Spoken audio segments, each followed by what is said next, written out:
19 खरब का बजट है सर। मैं हैरान हुआ है सुबह से जितनी तकरीर है उसमें किसी ने बजट के नंबर्स पे बात नहीं की, लेकिन मैं थोड़ा सा नंबर्स पे लेके चलूंगा। 19 खरब का बजट है सर, और इसमें जो सबसे मजेदार चीज है वो है रेवेन्यू कलेक्शन के टैक्सेस कितने होंगे सर। टैक्सेस की जो अमाउंट दी है सर वो उन्होंने 38% इस साल बढ़ा दी है और 13.5 खरब रुपए की टैक्स कलेक्शन दिखाई है। इस 13.5 अरब खरब में टैक्स कलेक्शन में जो डायरेक्ट टैक्सेशन है सर, जो कि तनख्वाहों में से किसी का काटा जाएगा या इनकम एट सोर्स डिडक्शन की जाएगी, वो 5.5 खरब रुपए की है। मजे की बात यह है इसका सबसे ज्यादा बोझ इन्होंने तनख्वाहदार तबके के ऊपर और मिडिल क्लास पे डाल दिया। हुआ क्या, हमें इन्होंने कहा जी कि 20% तनख्वाहें बढ़ा दी। कल से सारे सरकारी मुलाजिम बड़े खुशी बड़े खुश, पाकिस्तान मुस्लिम लीग ने 20% तनख्वाहें बढ़ा दी। मैं आज सुबह सैलरी का स्लैब लेके आया सर, क्या कमाल चीज है, थोड़ी कैलकुलेशन। दूसरा, पाकिस्तान को भी पता लगे इशू क्या है। एक वो शख्स जिसकी 1 लाख रुपए तनख्वाह है सर, 12 महीने में वो 1 लाख अपना 12 लाख रुपए कमा लेता है। इससे पहले वो टैक्स देता था 15,000 रुपए फिक्स टैक्स था और 12.5% के हिसाब से वो टैक्स देता था, जो कि 1.5 लाख बनता है। 1.5 लाख जमा 15,000, 1,65,000 टैक्स डिडक्ट करता था। इस दफा हुकूमत ने क्या किया, उन्होंने फौरी तौर पे टैक्स बढ़ा के उसको अब 12.5% था उसको 15% कर दिया, जो कि अब बनता है 1.5 लाख रुपया, 1,80,000 रुपया, और फिक्स टैक्स कर दिया 30,000। ये हो गए 2,10,000 रुपए।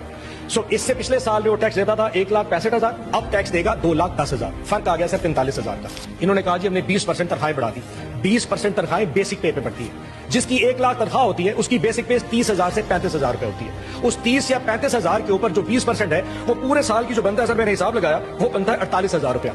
सो आपने 48,000 की तनख्वाहें बढ़ा दी लेकिन 45,000 का टैक्स लगा दिया। उसकी जेब में कितने बचे? 3,000 रुपए। टोटल 3,000 पूरे साल में बचेंगे। ऊपर से जुल्म चेक करें, इनडायरेक्ट टैक्सेशन सर 7.5 अरब खरब रुपए का, इनडायरेक्ट टैक्सेशन 7.5 खरब का। और उसमें सबसे बड़ी अमाउंट क्या है? पेट्रोलियम की लेवी, यानी कि जो पाकिस्तान तहरीक इंसाफ अपने दौर में हमने 60 रुपए तक मैक्सिमम लेवी रखी थी, इन्होंने बढ़ा के उसको 80 रुपए कर दिया।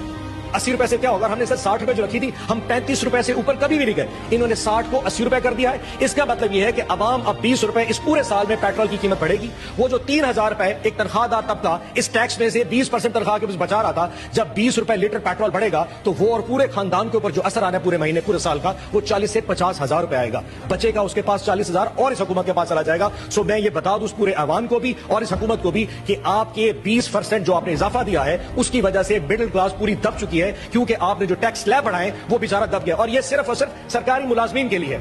आपने जो टैक्स स्लैब बढ़ाई है वो तो तमाम पाकिस्तान के तमाम मुलाजमीन के लिए है जो कि सरकारी नहीं है। अब जो प्राइवेट चैप्टर में काम करता है, किसी गैर सरकारी कंपनी में काम करता है, उसकी तनख्वाह तो उसकी कंपनी नहीं बढ़ाएगी। वजह क्योंकि पाकिस्तान में जो इनकम है वो तो नहीं बढ़ रही। तो कंपनीज और फैक्ट्रीज अगर पैसे नहीं बढ़ाएंगी तो उन्होंने तो अपने लोगों की तनख्वाह नहीं बढ़ानी। सो वहां उसकी तनख्वाह भी नहीं बढ़ी और आपका टैक्स स्लैब बढ़ गया, वो भी बर्बाद हो गया।